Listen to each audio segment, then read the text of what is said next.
see a happy number of survivors, so I guess all is well. And we hope that you will remember in general the outline that we attempted to provide at the last of these talks. We were studying the septenary nature of the causal agent at the base of life.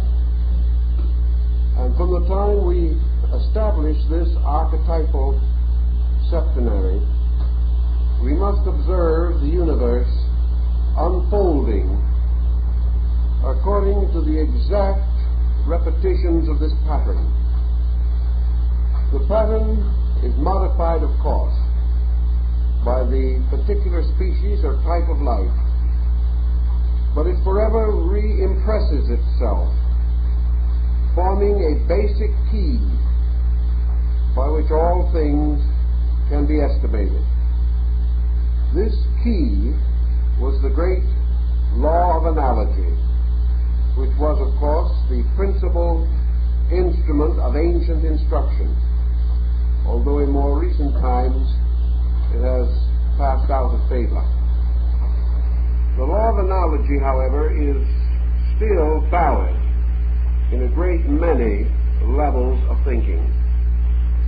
For we do recognize, for instance, in the law of octaves, a principle of analogy. We recognize it also in our color harmonies and in our correlations between sound and color, as in certain musical instruments that have been more recently devised. This evening, however, we want to take our pattern and apply it specifically to the development of a planet. And in so doing, we remember our basic thought from before, namely that bodies come into manifestation from a circumferential field or a magnetic field, which is the true boundary area set aside for manifestation. That creation is a process of gradual restriction or compression, by means of which agencies, elements, principles, energies retire from the circumference or field to a center. And in this center they form the objective or physical manifesting body of the structure under consideration. Thus we have the rule which the ancients knew so well, for example, namely that bodies are not containers actually of souls, but souls are contained within bodies in a peculiar way. For example, always the superior must contain that which is less than itself, for all inferiors are restrictions or compressions within the spheres or areas of a superior principle.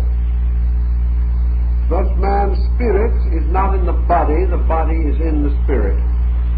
For the spirit represents the field of energy, and the body represents a focal point set up within this field, due to the gradual flowing of energies from the area of the field to a center, leaving behind what is called a privation, or an abyss, or a hyl, as the ancients called it. So let us then apply this thinking to our planet system, and let us take the familiar Egyptian symbol, which was perhaps one of our earliest instruments of educational analogy, the cross-section of an onion. When the Egyptian wanted to teach his son astronomy, he simply cut an onion in half and explained the mystery to the lad, that is, in case the lad was still able to see the concentric rings. But in any event, the Egyptians pointed out that a solar system, a planet, the human magnetic field itself, each of these structures, by analogy similar, consisted of a series of concentric zones. And these zones were created or set into activity by the gradual retiral of energy from the circumference to the center. Thus we have these zones coming into existence one after another and continuing to form concentrically within each other from the outside toward the center until finally in the middle area the physical planet itself was brought into existence. Thus a planet consists of a body and a septenary of superphysical principles. This septenary of superphysical principles in the solar system was represented by the field of the planets. And the 7 planets recognized by the ancients, Saturn, Jupiter, Mars, Sun, Venus, Mercury, and the Moon and Sun being regarded as planets in ancient astronomy. These represent the 7 layers or spheres of the onion, represented by the cross-section of the solar system. These 7 together operated upon, in, and through the earth, which was the 8th sphere, or the 8th part of the soul. Thus the invisible bodies of a planet represented soul bodies, and its visible form, which is set up in the center, or in the midst of them, receives into itself, as into a cup, or as the ancients call it, a crater, all of the energies of the superphysical field.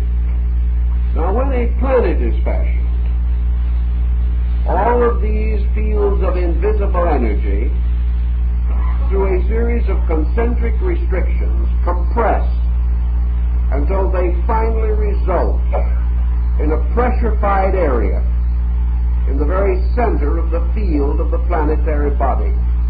And this pressured area slowly begins to glow. And from this glowing, there comes into existence the nebulous, fiery body of a planet. This body is being bombarded constantly from its own magnetic fields. It is being sustained like the flame of a lamp by a wick dipped deep in oil. The oil is invisible. In this case, the wick is invisible, but the flame is visible. But the life and power and energies of bodies, these are communicated to the bodies from their energy fields. And wherever a form lives, it is because of an invisible life agent behind it. And this invisible life agent is always a septenary of some kind, manifesting through an 8th sphere or 8th part, its body or vehicle. Now, if we had lived or could live many millions, hundreds of millions of years ago, when this planet was in the forming, we might have had different kinds of visions. We might have looked out into space where this planet was going to be, and had we a certain kind of extrasensory gamut, we could have seen a tremendous radiant sphere divided into concentric rings of color like a circular rainbow. These rings of vibrant light, concentric like the rings of a target. So we could have seen a blazing field of light in which the colors of the spectrum were distributed in concentric bands. Under those conditions, if our sight was focused upon this phase of the phenomenon, we would observe in the center of this, where the bullseye of the target would be, or something like the bullseye, a dark, dimensionless area, a depth, a mysterious field of night. And this we could not penetrate with the same vision with which we could see this wonderful field of magnificent moving color. But if we could change our focus of vision now to a physical level, slowly all this wonderful field of light would disappear, and in its place, in the center of the target, a smoldering coal would appear, a kind of fiery, mysterious gaseous globe. And this globe would be luminous with the power of these invisible energies. But we could no longer see them. And perhaps something resembling a small moon at sunset, when the moon is first visible as a kind of orange disk on the horizon, might be more like what we would see. And this the ancient scientists and the more modern scientists believed to have been a planet in a molten state. It was not actually molten as we know it. It was a living entity gradually beginning to build bodies and drawing these bodies from the field of energy around it and making the body visible by consolidating the elements which compose it, compressing them. Now we know today that we can take invisible elements in the atmosphere and by placing them under tremendous pressure cause them to be visible. And the same thing nature was doing, causing out of an invisible material a visible one to come by bringing the parts closer and closer together. And so ultimately a visible form seemed to emerge from this strange field. And it emerged from darkness because the eyes that could see the form would not be able to see the light field behind it or around it. Now this form, which was to be our planet, we'll say for the moment, was of perhaps the solidity of a gaseous vapor. It was something that could support no life as we know life. It had no mountains, rock, earth, anything that we know. Were we placed upon it, we would fall through it into space. It was simply a field of semi-visible energy. Gradually this process of consolidation continued. And through great periods of bombardment from the magnetic field around it, forcing it, making this globe continuously smaller, and in so doing, forcing the particles in closer and closer relationship to each other. And these particles coming under the controlling power of element binders, ether, energy fields of ether. Ultimately, this ball began to take on greater and greater solidity. Now this ball was moving. It was rotating and revolving. The primary motion that concerns us was the rotation. Because as these elements and substances increase in density, rotation seems to have caused them to move toward the polar fields. Perhaps one of the reasons being that the rotation was least rapid at the polar area and most rapid at the equator. Therefore, the friction between the surface of this field of energy, the globe, and the outer space wall around it, the friction was greater at the equator, lesser at the pole. In time, this mysterious nebula, as in certain nebulas that we see in the sky today, took on a kind of what we would call dumbbell shape. It was in this case a vertical dumbbell, with its axis, the handle, running upward hypothetically toward the pole star. And this dumbbell consisted of a darker, a more semi-solid shape, still existing within the globular field of mist, or of this nebulous agent, which was the field of its formation.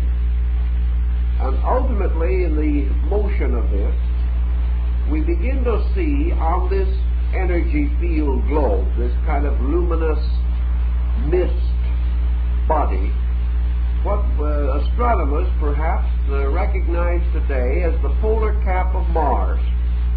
You begin to see an area gradually differentiating from the general appearance and forming the primary indications of solidity, the arising of the solid in the midst of the dense. Because solidity, in a strange way, is the opposite of density.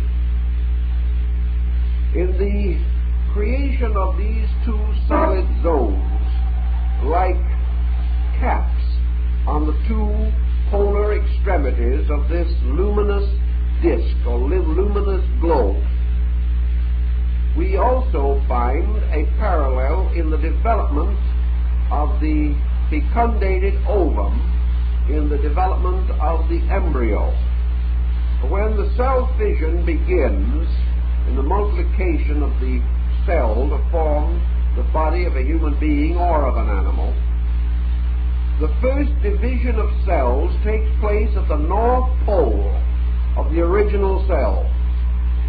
And this division results in a gradual development of a cap-like structure over the pole, a single layer of cells that also ultimately becomes a multi-layer structure and extends downward around the boundary of the cell. But all cells begin to multiply their cellular structures from their polar caps. And the same thing happens, or happened, with the planet. By degrees, this area of so-called solidity appeared and became increasingly solid and hard, forming two gradually increasingly dense islands, one at the North Pole and one at the South Pole.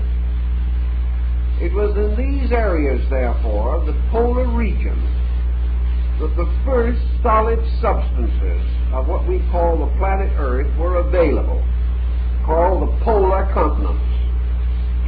These were divided by most of the planetary surface as we know it, which was still in a semi-luminous, semi-fiery state, and therefore could not yet sustain life. Actually, the entire planet also was completely enveloped in a mist, which is referred to in the ancient writings as the fire mist. And could any creature have existed on it at that time, such a creature looking out from the surface of this fiery ball would have seen nothing but red reflected back to him from the mystical atmosphere around him, because he could not penetrate beyond this fire mist zone. According to the old philosophical teaching, the development of the two islands, one at the north and one at the south polar cap, resulted in the gradual incarnation of certain agencies from the auric fields, or the seven superior bodies containing within themselves this physically developing Earth. In other words, as the Earth developed, it became quickened.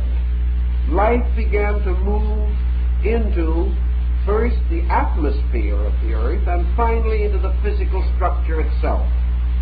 All forms coming into manifestation upon the surface of the Earth came from its own magnetic fields, or came from the superior zones of color, the septenary structure which surrounds the Earth. At the beginning, of course, these forms that were built or were gradually fashioned out of these substances had to have the same material substance in them as their world. Therefore, as the ancient reports tell us, in the beginning beings existed that seemed to be more like flames than anything else.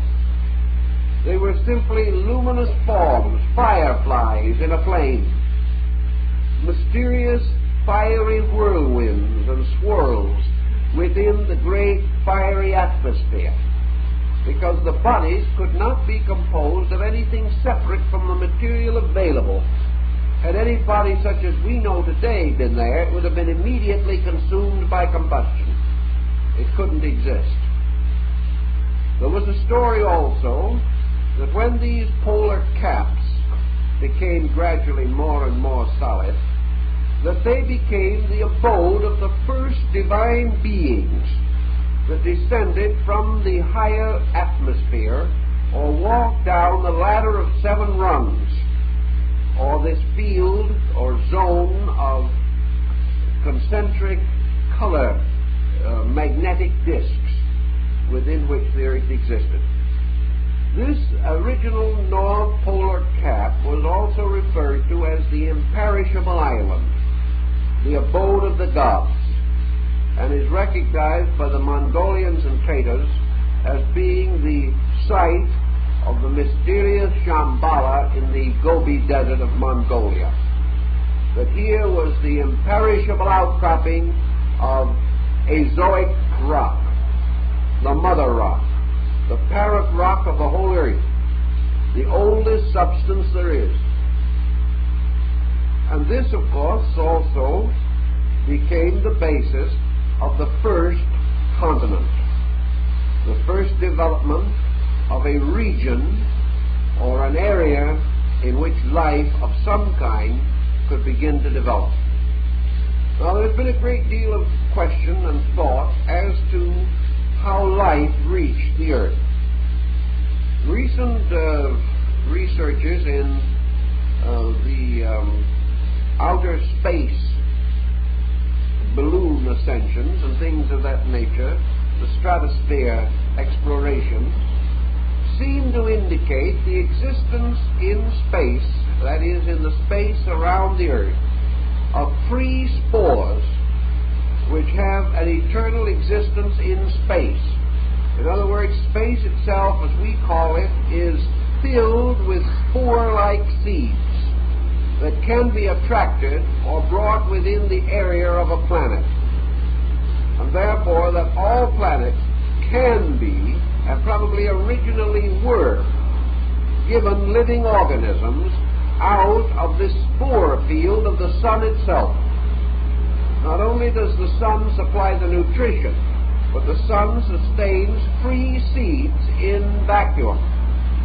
And these seeds, being constantly present in space, planets and bodies moving through space, draw these within their atmospheres, and these seeds and spores fall upon the planets and begin their evolutionary development.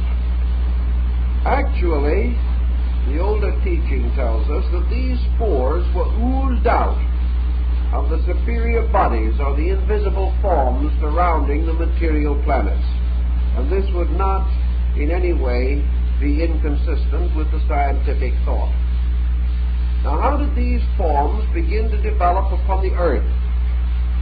Obviously, the Earth had to pass through various stages, and in each of these stages, different types of forms made their appearances. Some of these forms probably lasted a few million years, perhaps some of them 1,000 million years. But the endless changing in the structure and in the pressure, the atmospheric conditions, and the temperature of the Earth resulted in a continuous modification of these forms. Needless to say, the earliest and most ancient forms survived the longest, because actually in these earlier forms there was less compound. They were simpler structures, and compounds are the things which ultimately produce wear and tear or destruction. Also, in the beginning of forms on the Earth, reproduction was unknown. Therefore, forms had to be endowed with surviving quality. At one time, survival or reproduction became a matter of fission. Forms divided. This procedure continued until forms disappeared through infinite division. Later to this form dividing procedure was added a new dimension, namely the power of the part to grow or develop and become equal to the total. This was an entirely different type of development. Later, propagation consists of exuding egg-like structures from the surfaces of these forms. And we had a very complicated problem of how formal life began on the planet. Actually, it seems to have had its primary beginning in the process of decay. Wherever we have stagnation, the scum or film that gathers on water, wherever we have decomposition, we have the emergence of a living organism. And in the elos, as the Greeks call it, or primordial slime of space, a decomposition took place from which life came. Life in this case, of course, being formed, beginning to develop instruments for the embodiment of the energy fields behind it. Now, in the atmosphere of the Earth, we have these 7 orbits. Therefore, in these 7 orbits, we have a certain number of life forms developing. As far as we are able to know, in this evolutionary cycle, the life cycle of form generation on the planet resulted in the emergence of 4 essential types. These 4 essential types are what we call the mineral, vegetable, animal, and human. These 4 types seem to exhaust that part of the septenary body of a planet which seeks embodiment in its own physical structure. That there are 3 other orders of life relating to the planet, we know, but these other 3 orders of life do not appear physically. Therefore, they were believed by the ancients to represent angelic, archangelic beings, invisible creatures of a higher order than man, but creatures which do not become embodied and are visible, therefore, only to the mystical apperceptions or invisible faculties of the human being. But 4 orders of life certainly began to develop upon the physical earth as we know it. And these became one by one the instruments for the manifestation of the invisible powers of the rings or orbits that form this concatenation of worlds behind the physical. Now these bodies began to compound almost immediately. We had the mineral, and then we had the plant. And in the mineral, we had a single organism, a single body. In the plant, we have 2 bodies, because we also have a mineral body, and now added a vital growth factor. In the animal, we have 3 bodies. And in man, we have a 4-fold differentiation. For in man, we have mineral, vegetable, animal, and human. And yet, although these 4 are combined within man, there is still around him a world containing these other kingdoms. All minerals, therefore, are not tied up in the body of man. All minerals are not tied up within the body of plants. Some minerals are in plant forms, some are in animal forms, some are in human forms, and some still remain mineral. Thus we have these lower kingdoms, or these evolving forms, existing both free and in compound. Now we know also that these various mineral elements must have their own cycles of evolution. And in the kingdoms in nature around us, this evolution is involved in their incorporation into the structure of higher divisions or racial levels or type levels of their own kind. Thus, for instance, a mineral cycle of evolution is attained by a mineral first in its mineral state, secondly becoming incorporated in a plant, third by becoming incorporated in an animal, fourth by being incorporated in the body of a human being, then retiring back to the disintegration of these bodies to its own root. We have a complete evolutionary arc for the mineral consciousness to its compounds. Now we also have a complete arc for the vegetable consciousness, because we have the vegetable consciousness free in its own nature as a vegetable, then passing into compound with an animal to form the vegetable structure of an animal body, later becoming involved in the human, where it becomes part of the vegetable structure of a human body. But now we have one missing. So the plant consciousness has to proceed to a plus X, which we do not see at the top. It has to go one step higher than man in order to complete its cycle and be incorporated as a vital principle in the organism of one of the invisible hierarchs which are beyond man, and drop back again to its own level. And so we find the body or elemental principles evolving through compounds, just as man does. And the development or evolution of these is through their association with superior organisms. A simple example of what we mean, perhaps, would be the example of the person and the dog. The individual who has the dog for the pet gradually creates a sympathy with the dog. The dog's own evolution and growth is certainly advanced by its association with the human being on a constructive and sympathetic level. The dog becomes apparently almost human in its intelligent reactions, such as the seeing eye dog. It seems to take on amazing capacities and abilities. Yet actually it remains a dog. But through intimate association with the magnetic field of human beings, the animal's own growth is intensified. Just in the same way as man believes that through becoming mystically or spiritually attuned to a superior level of life, or brought into more intimate contact with great spiritual beings or gods, that man through this association also has his growth intensified, or is carried further upward in his own evolution by association with superior levels of consciousness. That is all we can do with that particular theme, but it opens a large subject if we want to work with it. Now, in this period where this beginning of a continental distribution was noted or was unfolding upon the polar extremities of the earth, a new series of situations also introduced themselves. The North Pole of the earth became more or less, in the ancient mythologies, the abode of the Suras, or spirits of light, the good spirits. The South Pole became associated with the Asuras, or the dark spirits, the evil powers.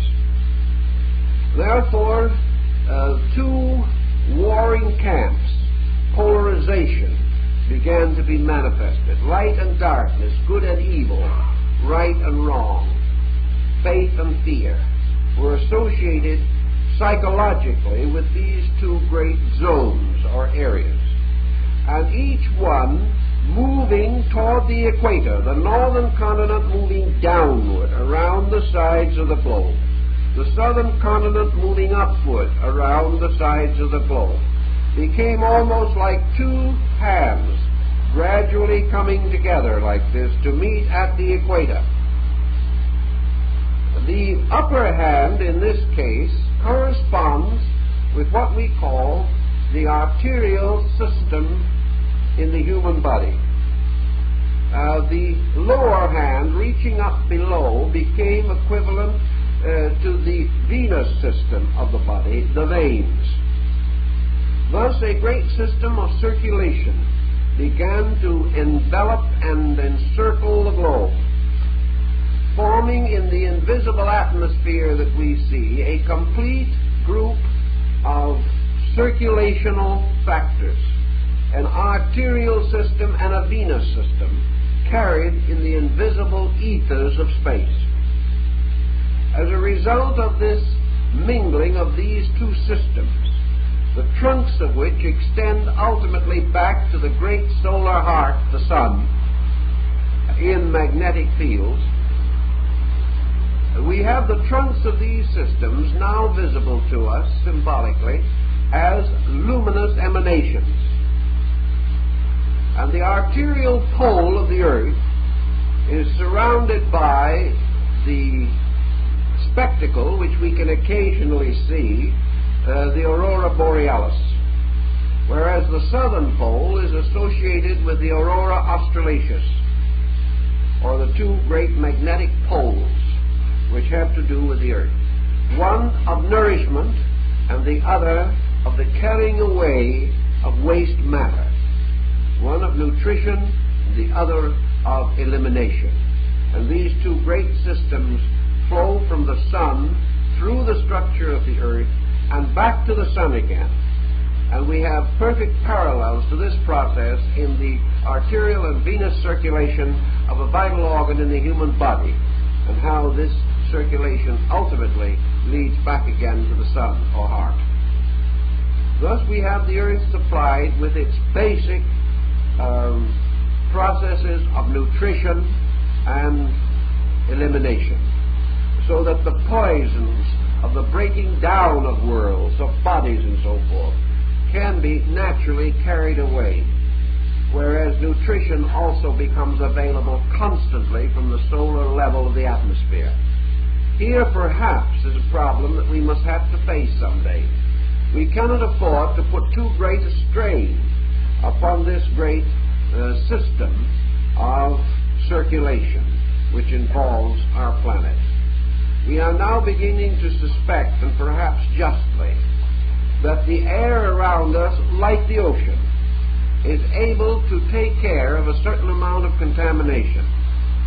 And if the contamination exceeds that amount, then the air itself becomes contaminated. And we have danger to life, because we cannot cleanse this circulation as rapidly as we pollute it. And the answer, perhaps, is a more organic process than our present scientific opinion might be. It is quite possible that we shall ultimately learn that in these ethers of space there are complete structures which can be studied physiologically if we have the faculties or instruments to measure them. Certainly the ancients held this to be distinctly true. So out of all of these wonders and mysteries of things come the first great continent of the earth. And a continent is a diffusion or distribution of habitable area, and usually ocean, or some form of, humanly speaking, uninhabitable area. And the first great division, which was to become the sustaining power of the first race of mankind, was the great Polarian diffusion, which is measured up to the time in which the Polarian geological distribution reached its zenith, or reached its maximum. In that time, we have what was called the first continent. And the first continent, in all probability, consisted of nearly the entire area of the earth. There was probably very little water as we know it, because the combustion and heat would have made water almost impossible. And from a philosophical standpoint, it is necessary that the first continent should have included every square inch of land that could possibly appear in any of the others. Because the first continent is archetypal. The first continent is the true continent. Just as the Adam Kadmon, or the archetypal man, is the total man. And humanity individualizes within him, but he is not divided. Thus the first continent is the total continent of the earth. And continental forms change within that continent. But that continent never dies, never ceases, never ends, as long as the earth continues. All other continents are modifications of it. In the same way, the first race of men passed through all the modifications of the other 7 or the other 6 major races and the 7 times 7 sub-races. Yet the parent race never dies. Nor does the parent race retire into some far corner of the earth. The parent race is forever buried in its own progeny, forever continues through all the manifestations of itself. So the first continent continues always as the basic foundation of continents. And here the first species or type of life which we know gradually manifested itself. As we have a special discussion coming on another evening relating to the types of life developing on these continents, we want to limit our particular discussion tonight to the continental distribution itself. Now, in those days, such records as we know indicate that the Polarian epoch, which probably extended into a period of several hundred millions of years, that the Polarian epoch moved from the time when the first solid Earth appeared until the maximum degree of surface crystallization was accomplished. This surface crystallization formed a crust of comparatively solid substance over the surface of this field of energy that was swirling as a flame in the center of the orbit of the planet. Later, this crystallization continued to go deeper, and we find the gradual formation of the Earth itself, the ancients telling us that in contradiction to the general belief of the geologists, that the hard core of the planet did not come first, but last. For the planet must do the same thing that everything else does. It becomes more and more formal as it descends into the crust which formed its surface. But within that surface is another solar system in reverse, moving toward the core of the planet. And this core of the planet, again, corresponds to space. It corresponds to the highest part of the solar system. So we have a very curious structure, and of course no one up to the present time has ever been able to explore the substance and elements composing the core of the planet. In any event, the Polarian species or period with its form of life supplied only a very uncertain environment for the development of living things. These living things had to be without any structural form such as we know. Therefore, they could leave no bones in the rocks. They could leave no fossil remains. They could leave no trace of artifact of any kind, because nothing could have survived the vicissitudes of heat and combustion that distinguished that era. Thus the ancients tell us that these creatures that were beginning to move into this fire mist were called children of the fire mist. They were like the Nibelungen people of the Nordic myths. They were creatures composed of luminous fiery bodies, like the salamanders of legendary. They could live in the fire, just as surely as there are beings that can live in the combustion heat of the sun, but they're not like ourselves. But these bodies and souls living in the fire mist of the Polarian world had very slight environmental advantage. There was nothing they could do except to project forms from their own levels of consciousness. So in these creatures, as in the embryo, which recapitulates this whole early evolutionary process, the consciousness of the incarnating being was not in the body, but the body was a projection of that consciousness downward into a state of sleep. Thus, if the being that created the fire mist form, or was projected into it, had any awareness of it at all, it was the awareness of a sleeper, imagining in his sleep that he was floating in flames. He would awaken periodically and find that he was awake in another world, and that he had only dreamed of the flames. Buddhism also points out the rather interesting possibility that all bodies, all informants, are a kind of dreaming. Certainly this would be the case in the primary structure of the Polarian epic.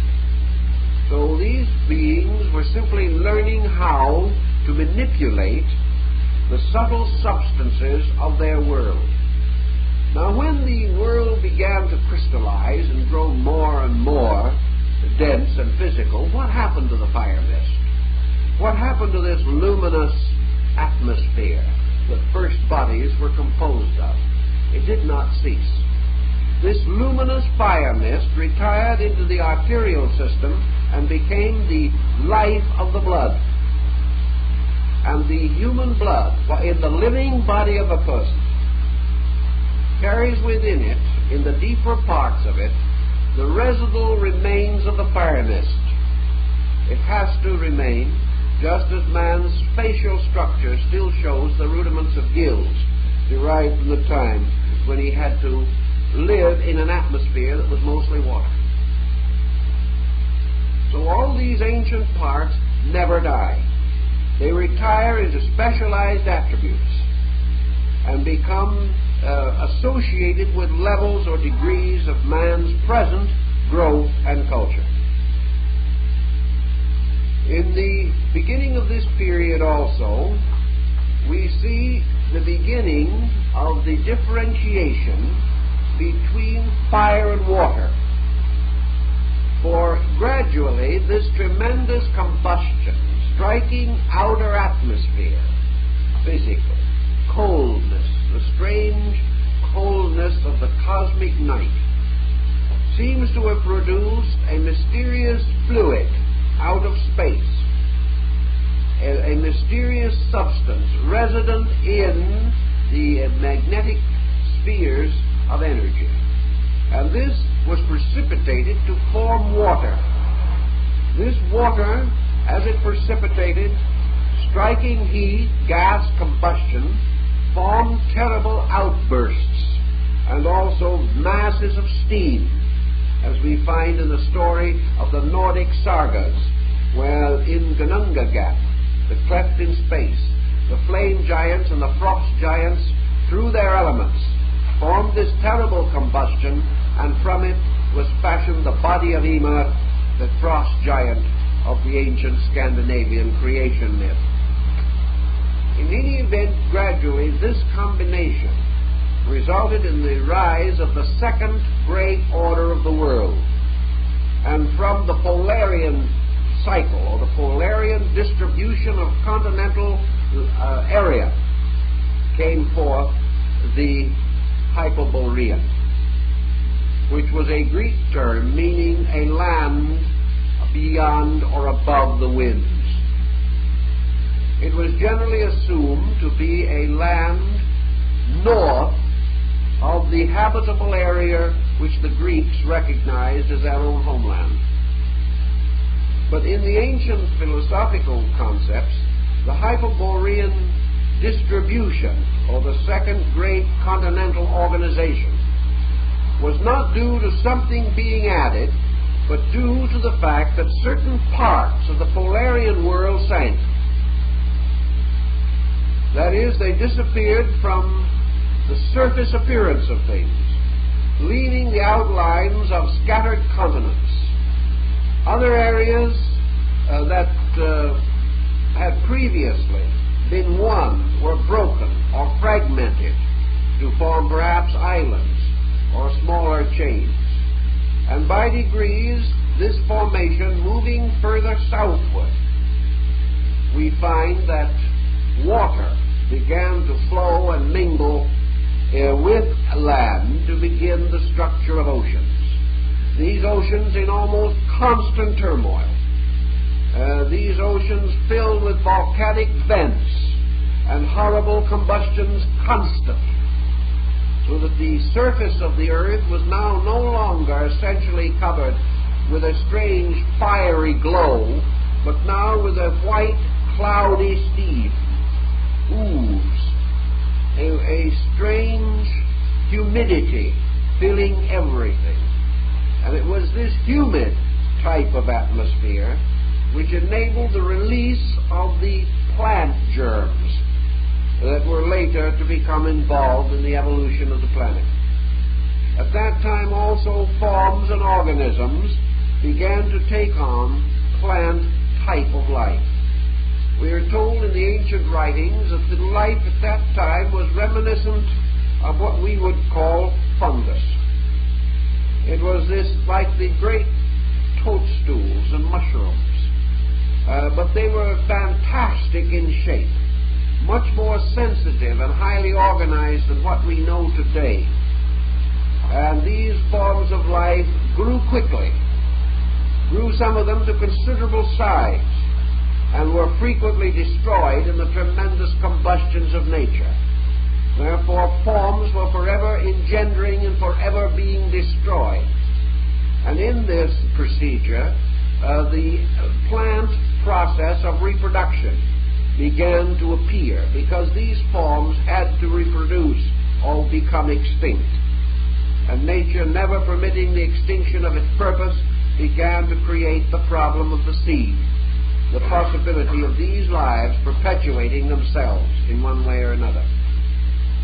And in this we have the Hyperborean species, symbolically represented by blind giants, titanic forces, forces of tremendous strength and power, but with comparatively slight organization.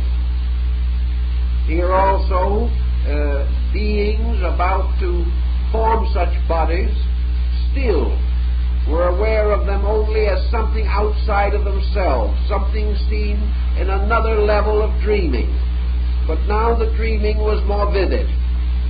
Now the being became involved in his own dream, yet he could waken and discover himself back again in the celestial bridge, far above the seething, whirling world that was developing around him.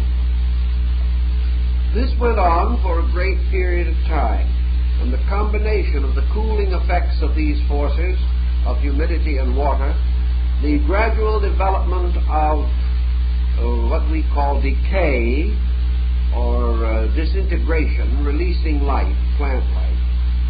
We have the third distribution of continental area, which is called the Lemurian.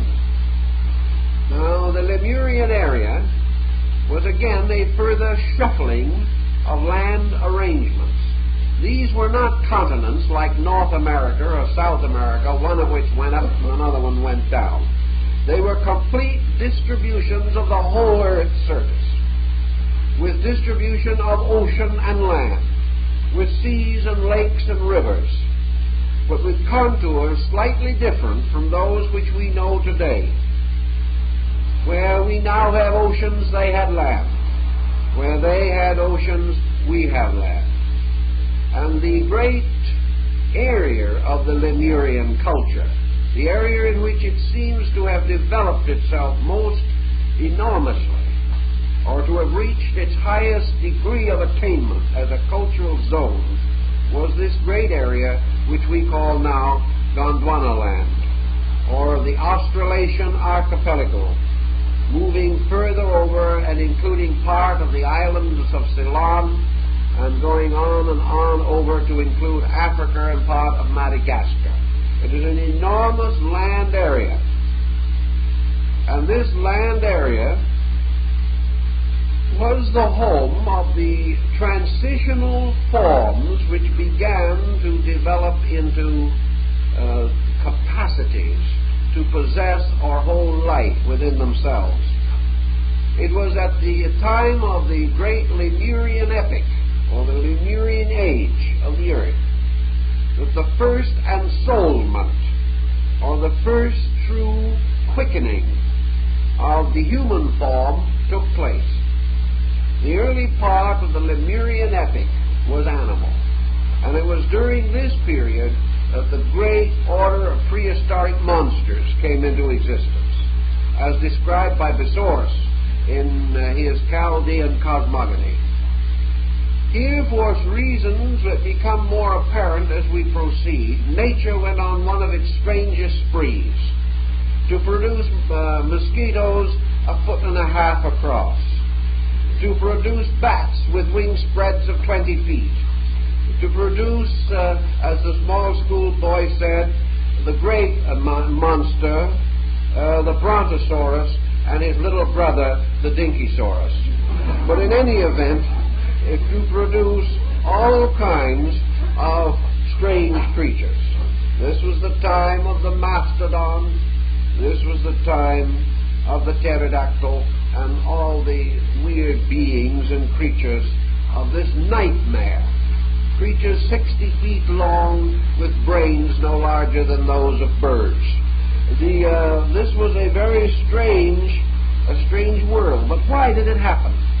Are we going to find any reason that we can think of for this?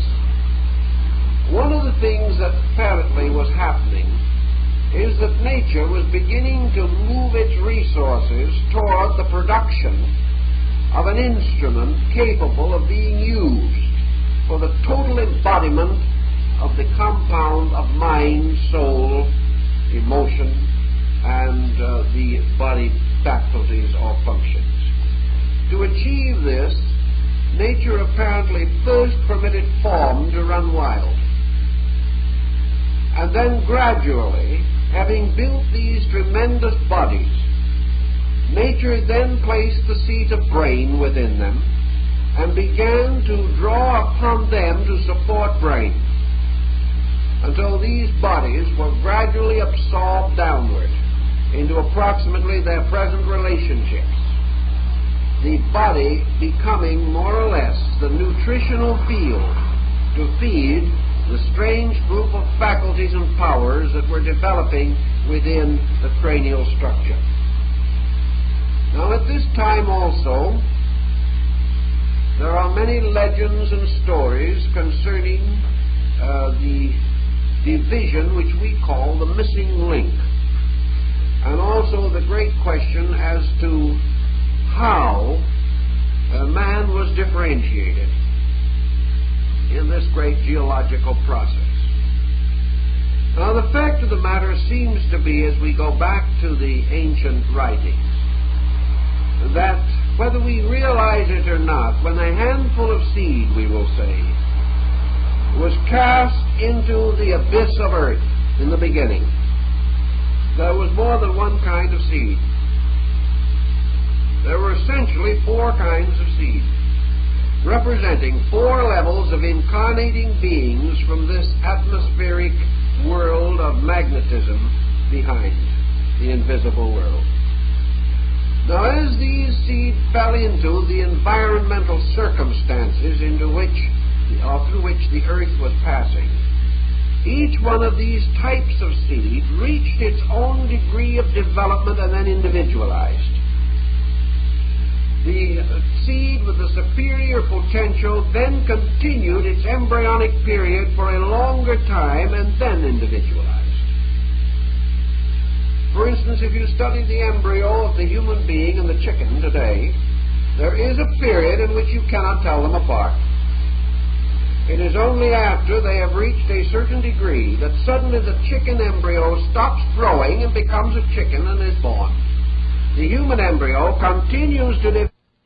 Those types became extinct, and the other continued to live, continued to go on, and continued to pass through continuing modifications of structure, until gradually, out of this prehistoric distribution, there took place the thing which Darwin describes for us, namely this ascent, in which out of the mammal, out of the link, perhaps out of the anthropoidal juncture between the divisions of mammals, man came, different from the other. Yet man was never the horse, never the brontosaurus in the true sense of the word. Although his growth had to be through these forms, he was always potentially himself, because he contained within himself the capacity for a kind of growth that survived the process of being born into a lower kingdom, that just refused to be born and lost there.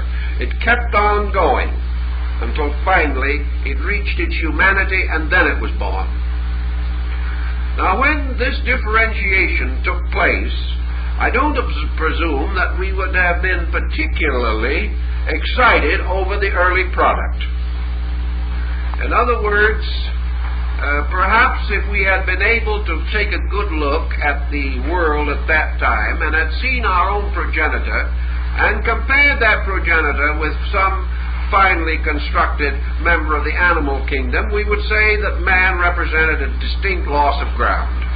In other words, he did not necessarily at that time have even the prepossessing attributes of Gabriel Mack's painting of the missing link. He left much to be desired from a cosmetic standpoint. He was probably less efficient, less effective than the animal. He probably had a very difficult early struggle, because gradually this change in his development and growth, his growth being slower, the need for protecting him during infancy was greater than that of any other animal. Gradually changes had to take place, and the survival of man against the primary world around him was possible only because he possessed the rudiment of a superior faculty of cognition. He possessed something, mind, even though it was only in rudiment, which still gave him just the edge necessary for survival. If he hadn't possessed that, he probably would not have survived. But in the Lemurian world, which was distributed over this vast area, we see the gradual development of man. We see the division taking place. And finally, man and the animal, previously not distinguishable, thrown into contrast with each other. And out of that, the inevitable victory of the man over the animal. The gradual rise of the first primitive social state, in comparison to which the Digger Indian or anything that we know today would be comparatively highly elevated. Every once in a while we hear of someone who has had long conversation with some Lemurian priest or something on the Ouija board. It's all right, but we have very little reason to assume that the Lemurian priest would know anything that could possibly be of interest to us. Because actually the Lemurian priesthood was lower than any form of human life we have on earth today. Yet in its own time, it was the highest life then on the planet, because all the other life belonged to a different order. A man began to make that little stone axe. He began to learn how to throw the rock. He learned how to find the cave and hide. He learned by degrees to create the bone fishhook, and ultimately he discovered fire. And when he discovered fire, he became master of the world. So, in these days, man and the animal looked very much alike. They ate the same food. They lived in the same range. They struggled for the same values. And according to the ancient traditions, there were many strange commixtures. In those days, the rudimentary patterns of man and animal interbred, as there was no clear vision, no clear distinction between them. And out of that interbreeding came monsters. And out of these monsters, as Sanchoniathon tells us, came strange creatures that ultimately perished away, because wherever a monster of this kind was born, like the hybrid, it was sterile. And therefore orders of life began to disappear. And we have a very important study back in there, but it's going to take a long time to unravel it. because still we are dealing with situations in which your fossil remain is of very little value. Your fossil remain cannot give you, in the early Lemurian period, very much that could have survived. In the later Lemurian period, perhaps those first fragments that we now honor so great, such as the Pithecanthropus erectus and the Piltdown man and the Neanderthal man, and these bone fragments that are our only link, but which do tell us that man has been here as a human being, potential at least, for millions of years. In the Lemurian period also, something else happened that was of tremendous importance, and that is the transition gradually in the formation of the bisexual creature from the androgen. Nearly all primitive forms of life, as we explore them, and even today rudimentary forms of life in water particularly, are androgynous. And your sexually polarized entity or being, when it arose, began immediately to contribute two factors. The first factor being the need for two creatures to reproduce their kind, and the opposite polarity being the release of one pole of creative energy for the stimulation of the mental psychic organism. Thus, by breaking the ring of the gods, by stealing this ring away, man became a thinker. By breaking the circuit of generation within himself, he became dependent upon another creature to complete generation, but he also became capable of thought.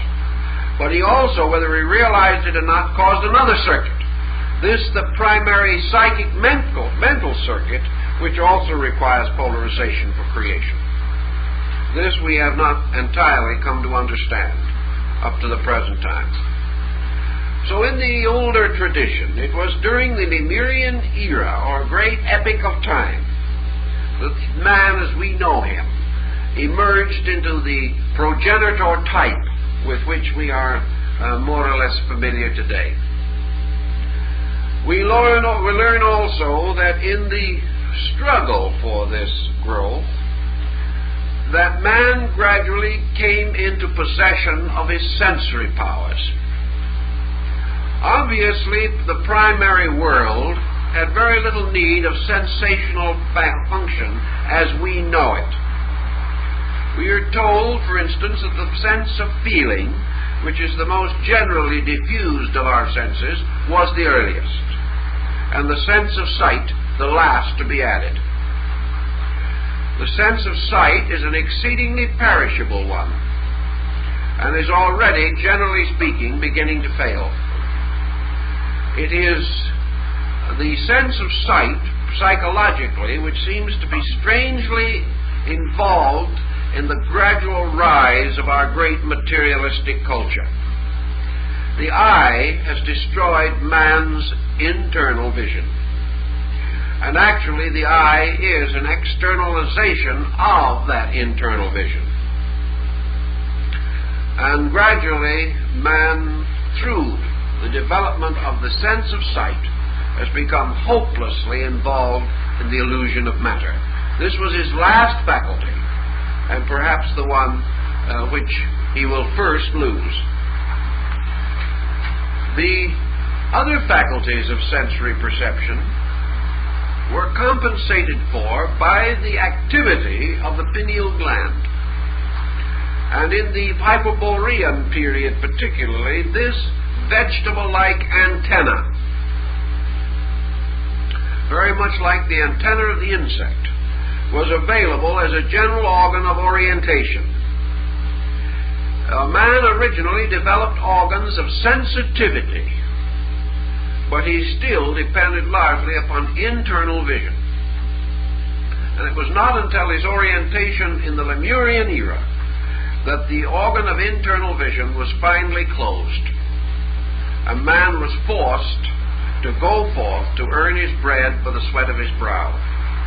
He was launched into the material world, and what had previously been his inner life, or his contact with the causal sphere behind, retired gradually into this condition of folklore. This is also repeated in the small child, who possesses certain psychic faculties until it reaches from 5 to 7 years of age, when these faculties have a tendency to disappear.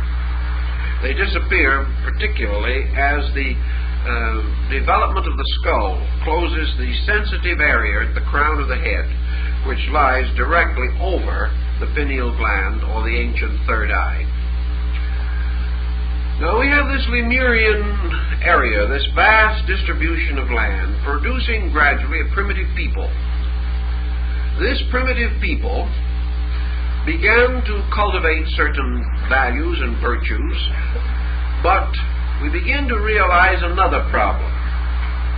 Here is a world gradually coming into existence, a great experiment in the retort of nature, a world in which man was already old, but not as man, because he was old as the protoplasm, he was old as the plant, he was old perhaps as a geological creature back in the early days of prismatic crystal forms. But he was there a long time. But he was also being moved.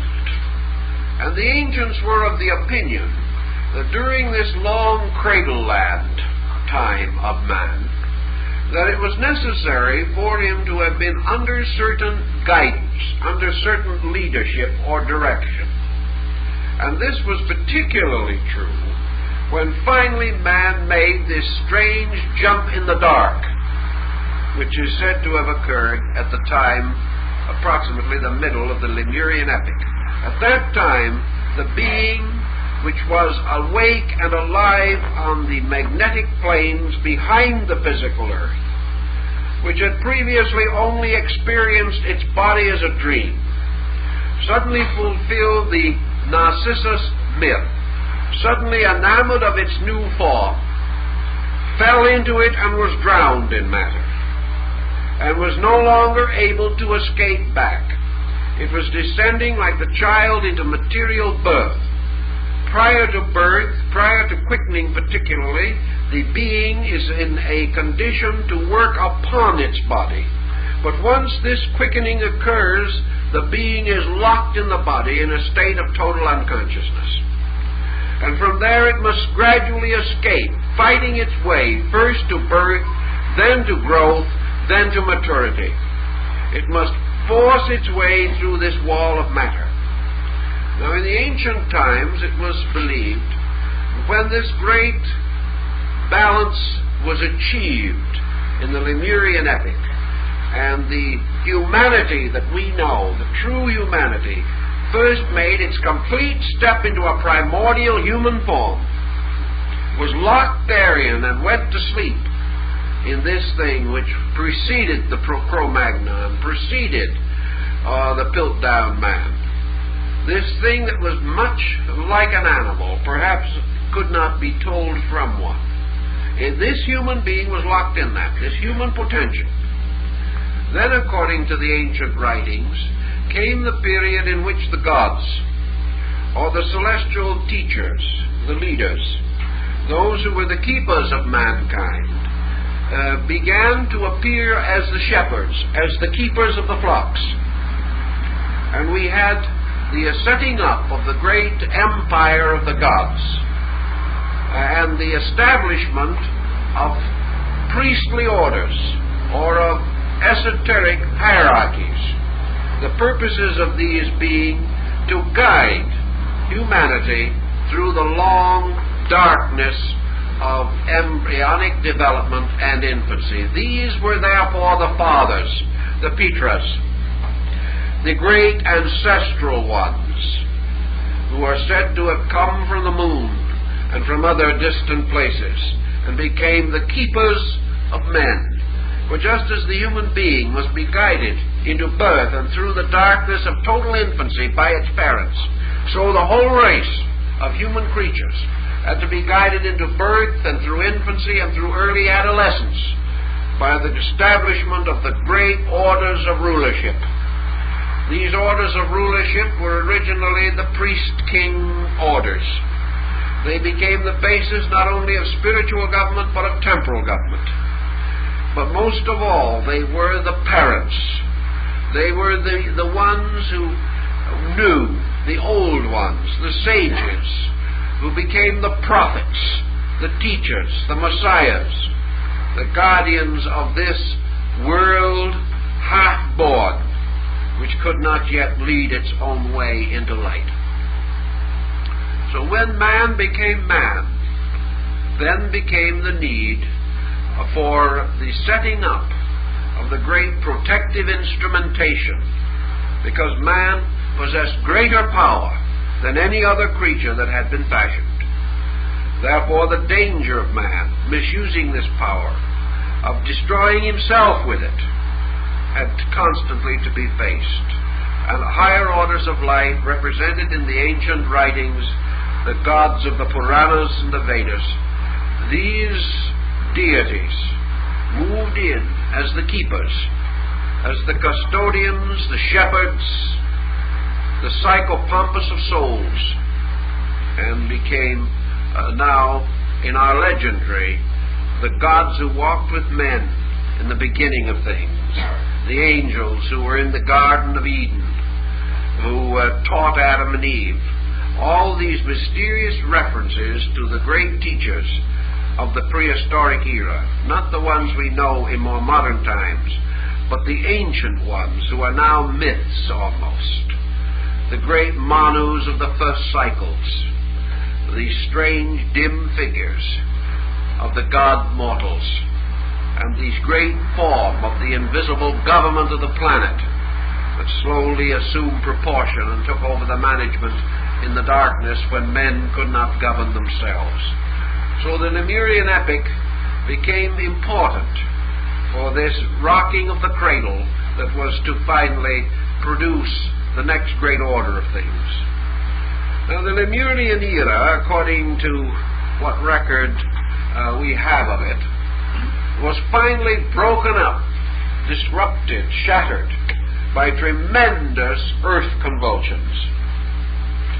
It was in that time that the primitive world was shaken to pieces.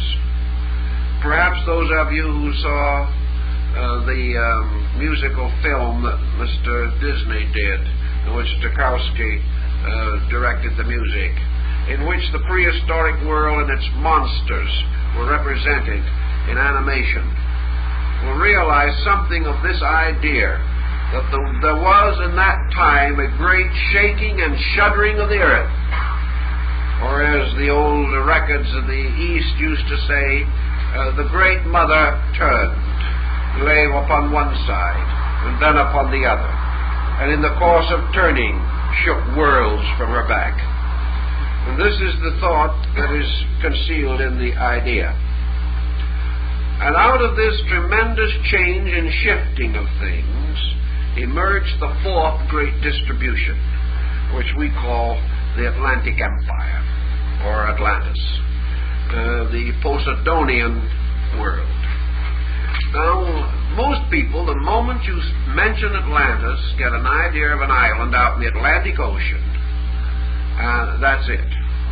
But that is only in the terms of geology or the geography or geophysics of our problem.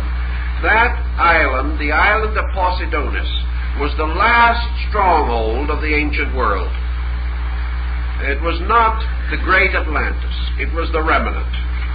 It was the last part of the great empire to be shaken into oblivion.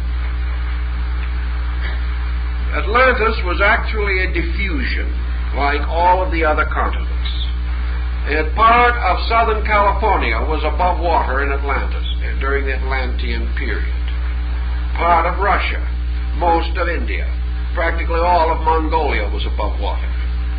Area after area that we associate with existing present areas were above the level of the ocean, and there was an enormous area of land. In fact, there was a larger land area than there is now. but not a land area that contained 1 square inch that was not in the first continent, because all this is taking place within the boundaries of that first great psychological land statement, that land archetype.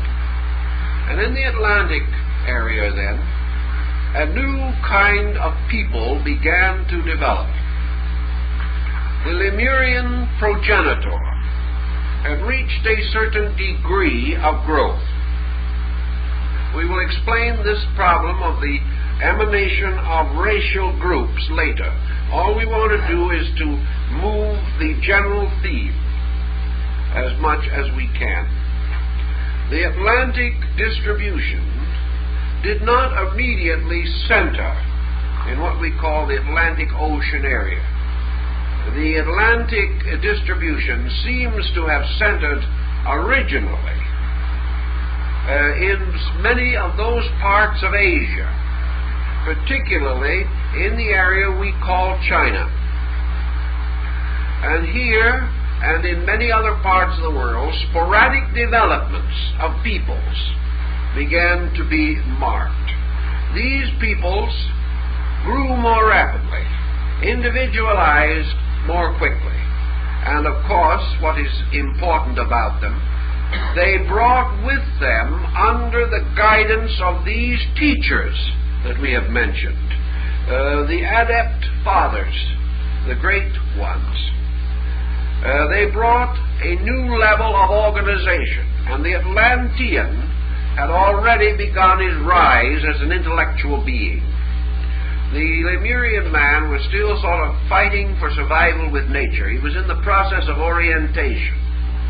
The Lemurian man was perhaps equivalent to the small child, whereas the Atlantean was reaching out toward that glorious age of human adolescence. He was reaching out toward growth, expansion, power, and everything of that nature. And he attained it. And he moved from one part of the world to another. He drifted into certain commixture with the previous Lemurian factors. He continued to migrate considerably from one part of his world to another, until finally, at the height of his control of the planet, he was extended practically over the entire Earth. He was divided into many groups, into many orders. He was a diffusion of peoples, just as we are a diffusion now, extending with many sub-races and divisions all over the planet. But just as certain nations, certain empires, certain areas seem to rise with us, we might say, for example, that the island of Posidonis could correspond with North America in relation to the rest of the diffusion of our present world order, or the great island continent of Australia, or one of these enormous land areas. And by degrees, the Atlantean Empire, the great Atlantic distribution, was eroded away.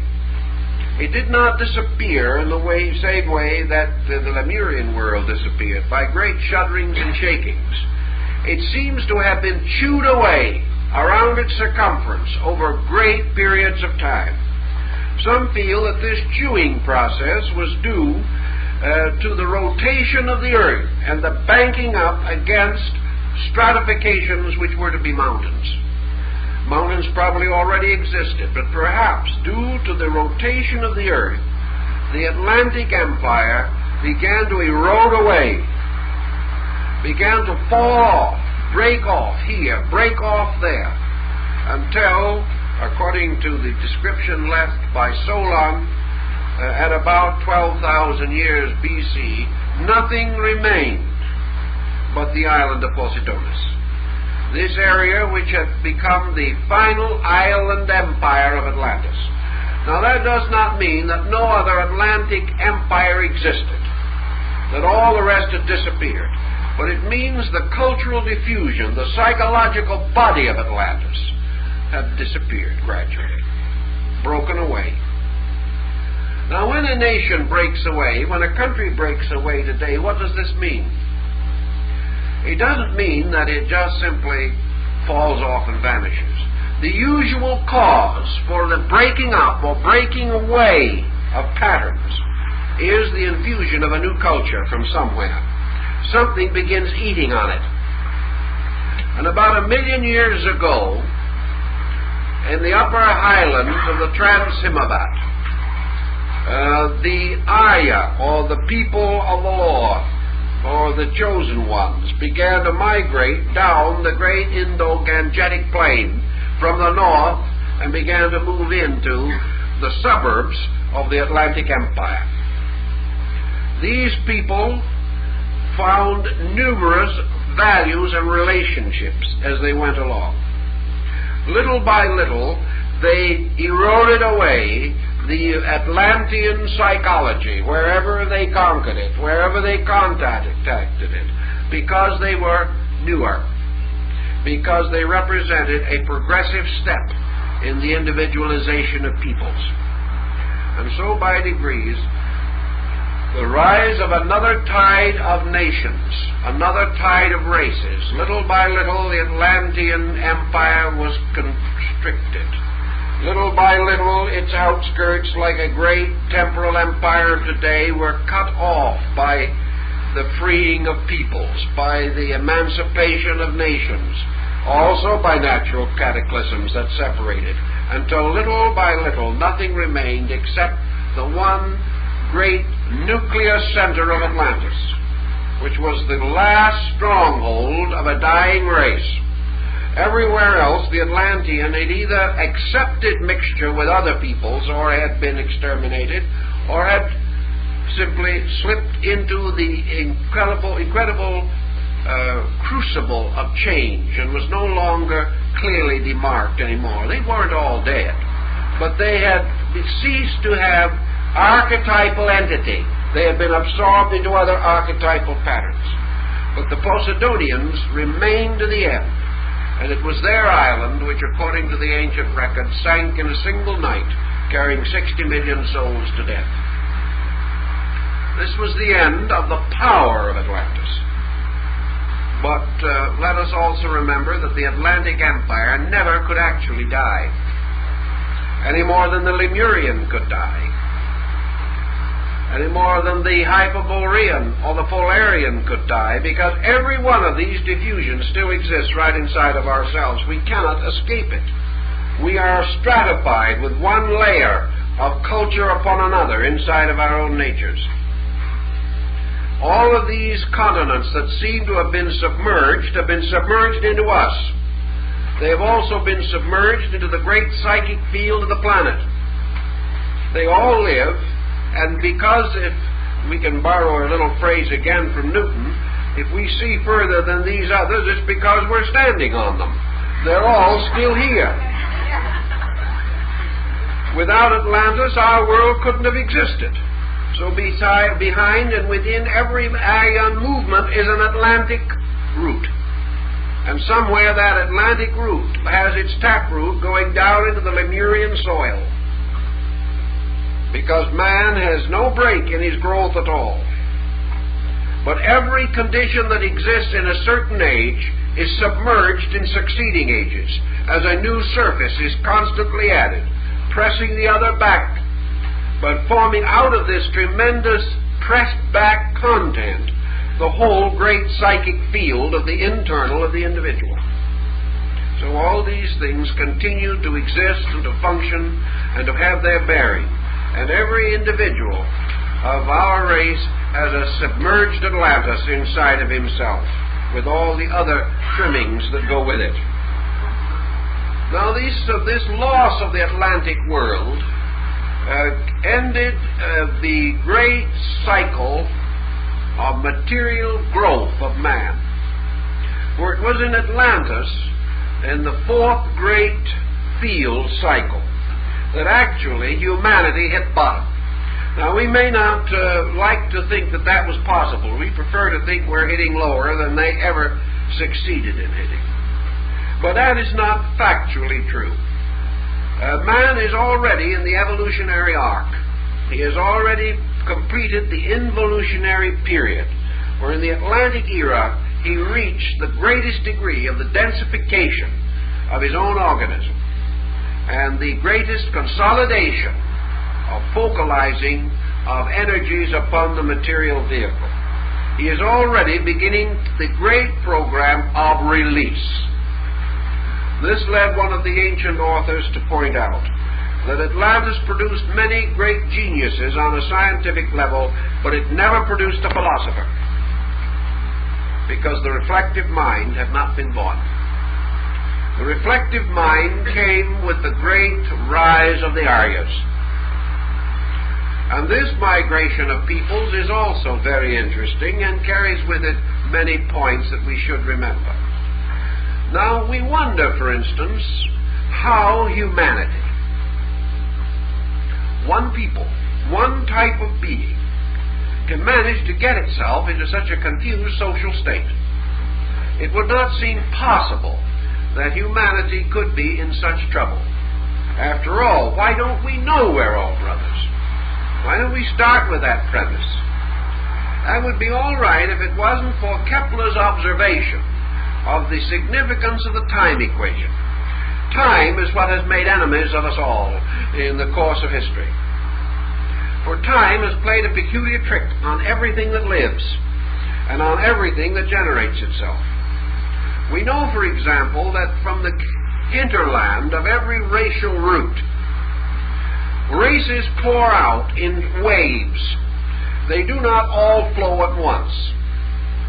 In every group of people, there are a few pioneers that start out. When we decided to conquer the West, everybody in the East didn't move west. The ones that moved west were the adventurers, and also, to a certain degree, the malcontents of various kinds. Some wanted for crimes, decided open country was the best. Some were tired of the limitations and restrictions of the old way of things. They were looking for adventure, for fortune and fame. So a certain level peeled off of our eastern life and went west. Now, after 25 years, a west was built that was different from what had occurred in the beginning. And a west that needed shops and merchants and stores began to develop. Whereupon another group peeled off from the east and moved west to meet the first group. When the two groups met, they both came from the same place, but 25 years later they met as strangers. Each had now had a completely different group of experiences. The man who had gone first and opened the way kind of resented the fellow that came along and profited by it and hadn't done anything himself. And the man from the east coming out at that time was a little leery of the chap with a gun on each hip. That was something he'd never seen before. Now imagine that instead of a little simple problem like this, that we'll take the motherland of a race, and we'll say that at a certain date, date 1, out of this nuclear center, a surplus group, either that can no longer be fed or can no longer be maintained in an area that is without great advantages, which was the case in this particular instance, a superfluous group, maybe 500 people, 500 families perhaps, maybe 5,000, who knows. But anyway, this group moved out, and in this particular case moved south. Tumbling down over these great mountains, found very pleasant, fertile plain with good land, good material, perhaps a few aboriginal peoples from earlier life race cycles. And of course, immediately we see what happened in the case of the Indic, where we find the development of the Vedic literature, which was full of early admonitions to prevent these new people from becoming anthropologically involved in the sediment of earlier races into whose area they moved, and therefore created the uncaste, the outcast, and all this type of thing. But in any event, here these people come and they settle. The climate is different, the land is different. 10,000 years pass. By this time, most of the culture is different. Even the religion is now a religion of tradition, constantly modified by new local circumstances. Perhaps the old religion was one of great privation. The individual had to be very strong in order to sacrifice himself for the common good. But in this new lush area where these people had settled, there was no sacrifice. So religion changed, culture changed, art changed. These people became a very much adjusted group. Even the color of the skin changed because the climate was different. Clothing changed. The memory of the ancients was all that was left, and that memory, passing from generation to generation, was deformed by lack of formal perpetuation, no written record in those days, until even the legends didn't fit together anymore. But everyone was satisfied with the whole thing. And then, you see, after this 10,000 years, up in the hinterland of the mother root, another migration starts out. Now, these two migrations, if they ever meet, are going to meet as total strangers. They're going to have nothing in common. If the first migration had carefully preserved the records of the motherland, they would still be no better off, because 10,000 years of change had occurred in the motherland also, and that wasn't the same anymore. Those who came forth in the second migration could have been given a perfect description of those who had preceded them 10,000 years. They would never recognize them, because the descendants did not look the same. So these two charming groups of people, both from the same origin, if they actually got a little unhappy, wanted each other's land or something of that nature, would simply go to war, having no sense of common origin. Or, as more likely in the early days, there was plenty of land, so they went somewhere else and started another community. Now, these two communities could never be alike, because by the time the second community got 10,000 years of experience, the first community had 20. In the meantime, in a kind of a sort of a cosmic game of billiards or something of that nature, a third migration came down and impacted the other two. And so it goes. Periodic migrations over a period of 1,000,000 years, moving downward relentlessly, finally reaching so much congestion in the nearer areas that it was necessary to push further to get this new land, to go on and on. And these migrations from Central Asia finally got as far as the British Isles, trying to find a place that had not already been taken by somebody else. They also found the remnants of the Atlanteans functioning. They found a few remnants of the Lemurian, and they probably extinguished a few early animal types that had survived from the Hyperborean period. Or they had a few of the real early Lemurian mammals, such as the whale, to concern themselves with. So here was a polyglot, all starting from a unity, with the sense of unity completely lost. And by degrees, we find this great Aryan diffusion of worlds, which was again a great distribution. This Aryan diffusion is now nearly 1,000,000 years old. We know that whether we recognize it or not, it is changing. 400 miles of the coast of Peru fell into the sea some years ago. Nobody noticed it, except a few Peruvians. Somewhere else, something else is coming up from below. We don't notice these things. We are told that our sea coast is changing 5 inches every 100 years. Well, no one is going to subdivide that for a long time. But what about 1,000,000 years from now? Ultimately, these lines will not be the same as they are today. There will be other distributions of land, there will be other formations of territorial boundaries, and according to the old tradition, there will be the 6th great land distribution will appear. And this 6th land distribution will be the 6th great continental structure. And in that 6th cultural field, a new race will be born. A new race in which a new type of being, human in appearance, but with a new psychology of life, will carry on the next dimension of the great social program which has to do with the development of mankind. The next social program must, of course, be concerned by archetypal extension with a problem. So the second of the next great continental distribution will be devoted to a people challenged with one problem, and a problem which ultimately they will probably solve, and that is the problem of death.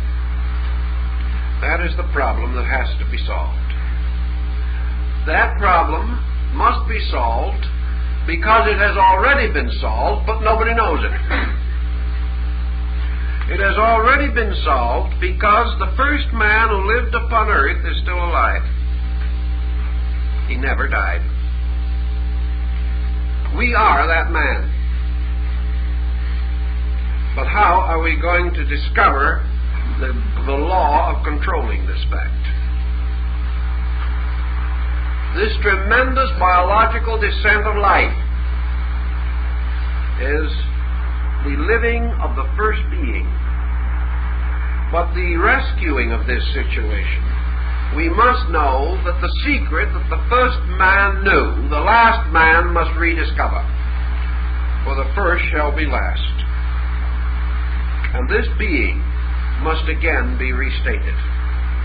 So in the sixth great organic structural diffusion, there will be moved into the theater of life a race which must solve the great problem that relates to death. And one of the problems, of course, that relates to death is war. So war has got to be solved. But it will not be solved by this race. It must be solved by the next race. Now, the question is, does the next race exist yet? For that, I think we should have to wait for our continued discussion, and I think that'll probably get a good many folks here to find out about that. But now to go on to another subject, which is not related to this phase of it, but to the fact that the sixth continental distribution, this is continents that we're primarily concerned with, the sixth continental distribution apparently will center in the great area which we now call the Trans-Pacific Basin, extending from the western part of the United States to Asia, and this great western area. This area may or may not be a solid continent at that time. It could be that won't be much more land than there is now. There could be some more. But there could be a great rim of culture surrounding this area. And this culture could be bridged by intangibles of air, such as the aeroplane, which is killing distances. So your next racial or continental distribution is free of the distance equation, almost totally. What is this leading us to? It is leading us to what we psychologically or politically like to think of as one world. But what is this one world? This one world is the restoration of the first world, and that is your seventh distribution. In the seventh distribution, everything that was locked archetypally in the first must have reached maturity, must have released itself, because in this seventh cycle of each of these great arcs, there has to be the Sabbath or the great day of rest. This is the fulfillment. This is, so to say, the full awaking, and is usually represented in symbolism by a kind of golden age. This is the completion of the karma of the thing, that cycle in which all things that have been earned come to pass. But in the larger way of thinking, it is the total release of the potential of the first continent. Now, when the 7 continents are complete, the Earth is born, because all of this growth of the planet takes place within the embryonic field of the magnetic sphere. The magnetic sphere actually incarnates through the psychochemical fields of these so-called continents and the creatures that are engendered in them. And therefore, the complete incarnation of the magnetic field is accomplished only with the seventh continent. Then the planet comes of age. Then the planet reaches the fulfillment of its own peculiar destiny. And having blazed forth its own seven potentials, and having perfected them, the continents become the embryonic principles of planets, and the total planet becomes a sun. So the seven continental distributions become the seven planets of a new system. Now, if the original archetype is 7, this has to happen. If the original archetype was 9, then there would be 9 cycles, 9 of everything, and 9 planets. But in our system, it is 7. Therefore, the continents finally become the keys to the evolving of these different levels which are going to become planets. Each of the 6 preceding is contained in the 7th. And the 7th and its complete pattern being a totally expressed potential. There is a very interesting alchemical reference to this particular situation, in which it is shown how the metals, which are, of course, the symbols of your psycho-alchemical mystery, also, of course, of your races, your continents, every septenary that exists in nature, where these coming together form themselves into a kind of star. And out of the 6 days of creation and the day of rest comes the great 6-pointed star of the shield of David with the dot in the center of the Kabbalah. And here we have the 6 manifestations surrounding the central core. Now if you put the 7, the 6, and the dot all within a circle, you immediately create the symbolic archetype of a new solar system. Because the circle now becomes the body of the sun, within which, again, this whole differentiation must take place. And immediately your continents become the new continents of a solar system. Because in a solar system, each planet is a continent. And each of the planets in turn has its own way of development. And these planets are fulfilled in the sun. And in the 7th day, or the great rest, all of the planetary powers are fulfilled in the sun itself. And when the sun states its own total septenary with the planets, then the sun and the planets burst into a cosmic system. And each of the planets becomes a solar sun. Again, the number determined by the archetypal pattern at the root of the grouping. And there are many universal systems, and there are many cosmic chains, each according to different basic mathematical patterns. But in our concept, therefore, we see the growth of the planet producing 7 fields that appear physically as chemical, but which are actually psychological. For these continents, although they come forward as physical symbols, are actually representative of magnetic areas and zones within the psychic organism of the planet itself. Now, the planet is a crystal. An Earth, a planet, is a crystal. This crystal is composed of an infinite number of minute parts, united mysteriously and mathematically, and capable of being released only by shock or by fission, in which the broken parts become miniatures of the whole, all the way down through, just as in the breaking of crystals. Now, what we call a fault, or an earthquake fault, is one of the lines of cleavage of a crystal, lines along which it will break. These faults, and all that have to do with them, are again part of the psychological anatomy of a planet. And a planet has organ, structure, and body just exactly like any other living thing.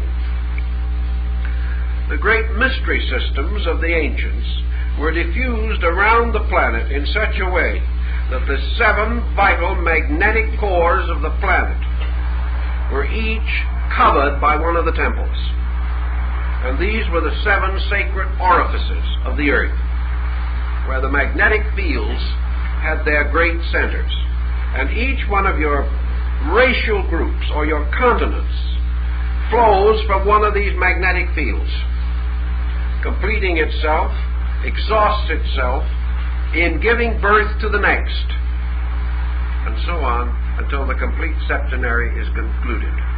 And having completed itself, these fields, these magnetic fields behind the planetary continents, these are the magnetic zones, these whirling zones, that then become the vortices of new planets. And of course the physical materials are gathered around them. So that this infinite process of growing goes on and on and on, fulfilling the evolution of this great 7-fold pattern. And I think this 7-fold pattern would naturally lead then to a more detailed discussion of the races, which will be our subject for next week. And there are many things about the races that will be very, very interesting to us, and a number of popular bubbles, I'm afraid, are going to be broken in one way or another. But I think we'll do it as pleasantly as possible.